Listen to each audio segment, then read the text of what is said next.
Yes, ready, start. We have as one of the items for discussion today a problem which raises fundamental issues of law and justice. Till now, the state has looked upon an offence as a crime for which the offender must pay. Such offences, whether you call them crimes or sins, were regarded as evil and attracted as their inevitable consequence, punishment. Punishment was therefore regarded as a consequence of crime and justified in itself. The classic exposition of this view is in the principle an eye for an eye, a tooth for a tooth. Later ages, however, raised the question of the utility or justification of punishment. Critics arose who asked how a murdered person benefited by the slaughter of his murderer. In fact, the only result was the loss of life of two individuals instead of one.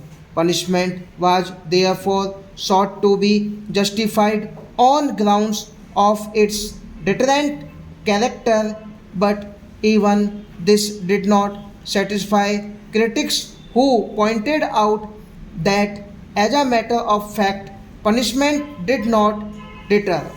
A new school of thought arose, which approached the problem of punishment from the point of view of reform of the offender instead of a retributive theory of punishment.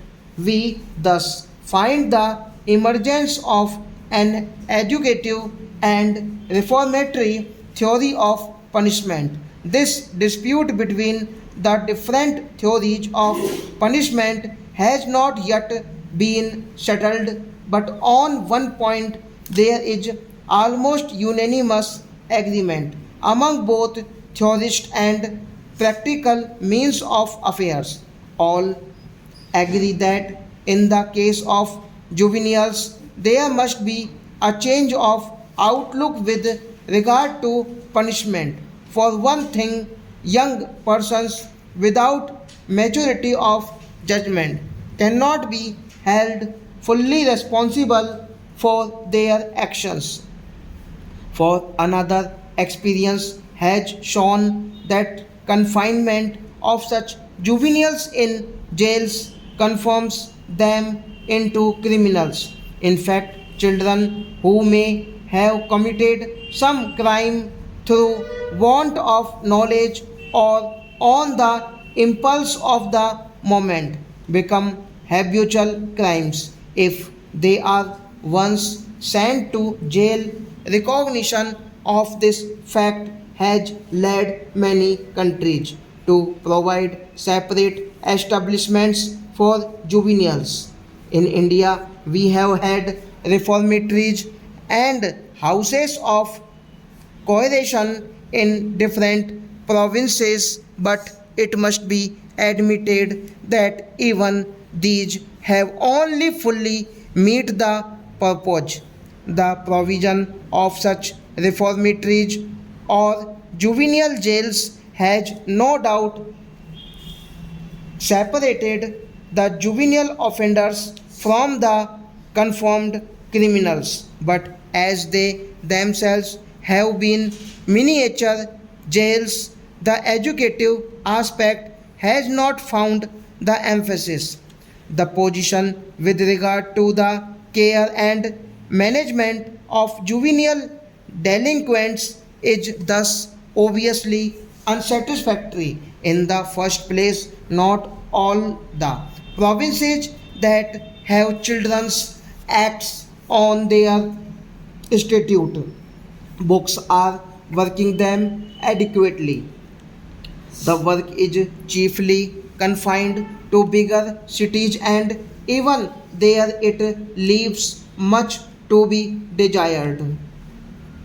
The probation officers have not the requisite training nor have the magistrates of the juvenile courts the required qualifications. The certificate schools are not working properly and aftercare is all but not existent. A little consideration will show that in a matter like the problem of juvenile delinquency and the proper methods of dealing with it, there must be uniformity among the different provinces. It is also desirable that the practice of this country should conform as far as possible to that of other enlightened countries of the world. In the UK, the persons between the age of 8 and 17 are regarded as juveniles and are tried to special juvenile courts penal of magistrates as selected from justice of peace and according to present regulations these panels consist of two of three persons selected every 3 years. In metropolitan courts, one of the magistrates must be a woman, while outside London, this practice is observed as far as possible. The administration of the courts is under the Home Officer, but special advisory committees were set up in 1910 in order to make the attitude of the administration more progressive. In the past, punishment for the juvenile delinquents was in proportion to the gravity of the offences, but in recent times the trend is towards the reclamation of the future citizen rather than the punishment of an offender. The change over from punishment to education is almost complete in the USA and in some of the European countries. In the USA, the upper age limit for juvenile delinquents is 21. Up to the age of 18, the offender is under the exclusive jurisdiction of the juvenile courts, but from 18 to 21, these courts exercise a concurrent jurisdiction with the ordinary courts. The trend of legislation is to make the juvenile courts independent of the ordinary system of criminal justice.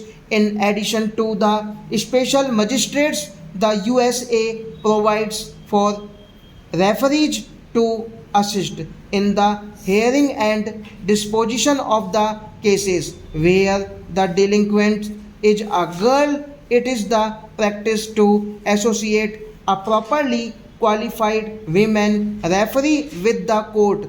The USA has no advisory bodies, perhaps because social service agencies play an important part in all cases before the juvenile courts as such stop.